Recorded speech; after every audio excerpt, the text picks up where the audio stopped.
So we're here with Dr. Owen Gabriel, and he's consultant oncologist and the chairperson of the National Non-Communicable Diseases Commission in St. Lucia. Thank you for taking the time out to do this interview with us. Thank you for having us.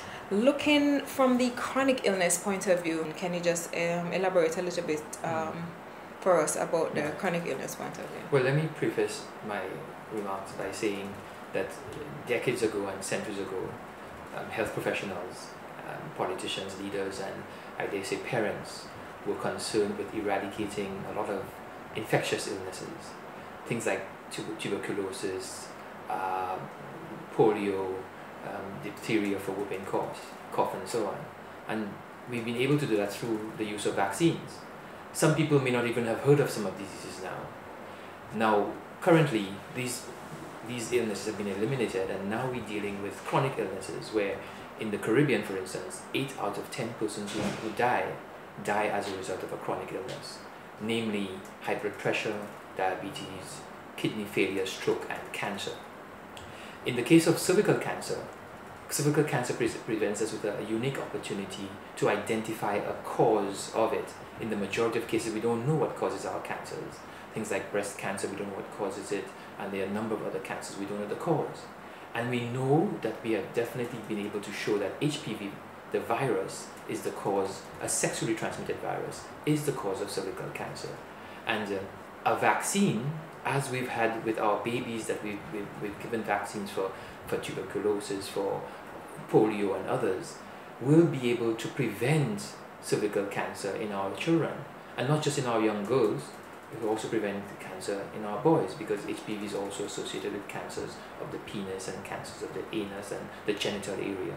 So this is a crucial thing that we have an opportunity as parents, not even as physicians or as politicians or as the Ministry of Health or other organizations, as parents, we have this opportunity and a responsibility to protect our children and eradicate this illness in our future generations. Well, we have an informed population now. There's the internet. There's a lot of information about the place. I think it's the onus is on parents to understand the information, get educated, understand the benefits, understand the possible disadvantages of it, and make that decision for their children. So I don't think it's something that should be forced onto people. I think it's something that you could advise somebody on. But if you're thinking reasonably, and you have a rational thought process, there should be no other decision than to accept this vaccine for your child. And especially we know that it is more effective in a child at earlier years, before they even commence sexual activity, because the antibodies are more able to fight and be produced to fight this virus. In your role as an oncologist, what are some of the cases you see coming to you? Cancer cases? Thank you so much for that question. You know, unfortunately, I do oncology in St. Lucia and I do here in St. Vincent, and the types of cases that we are seeing are shocking, to say the least.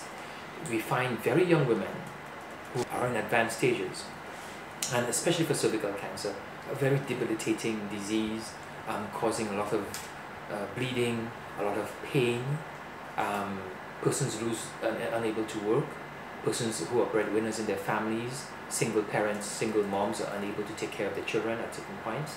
So this is a disease that we really need to impact on by those kinds of interventions that are prevention interventions. We don't want to be able to have this disease and have to treat it. In every case of cervical cancer, if it's in an advanced stage, we have to send persons off island to have that treatment, which means an increase in cost.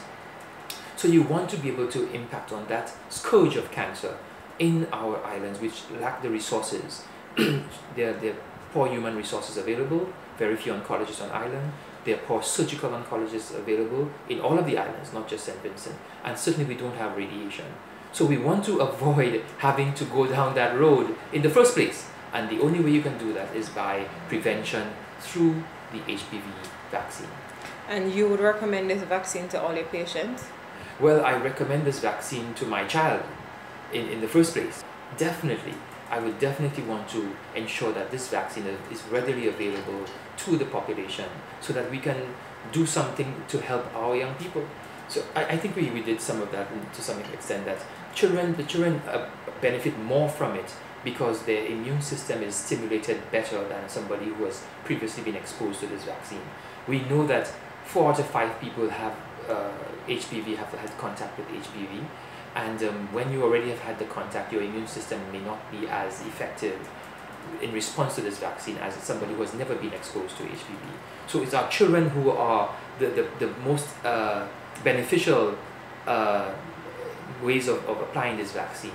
We also know that not everything is perfect. You know, there have been some selective, in isolated cases of some side effects from HPV and other vaccines, but we know that in the majority, more people benefit from having it. As we have seen, as I mentioned earlier on, from tuberculosis, from polio, from all these other vaccines that we've used in the past to help eradicate these infectious conditions. So the risk of not getting it is greater than the risk of getting it? Absolutely, and we see it all around. How many of our young people are dying from things like cervical cancer?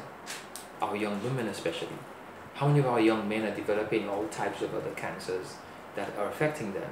We also know of, I mean, may not be the point of this interview, but we also know that in the region, there's some research that points to cancers that affect the mouth and the throat from HPV. Whilst people are engaging in oral sex and so on, they also contract this HPV. We can also prevent. You know, so our young people are developing those cancers affecting the throat and mouth, which come from exposure to HPV. So, an HPV, the vaccine alone will not suffice. Together with your vaccine, you must be able to practice healthy sexual behavior. So it's a wholesome package that you must engage in. Plus doing a regular screening. Regular screening, visiting your doctor, having annual checkups and so on. All of these are part and parcel of the health program that should be implemented. Do what you can to protect your country's future. Prevent cervical cancer. Save Vinci girls.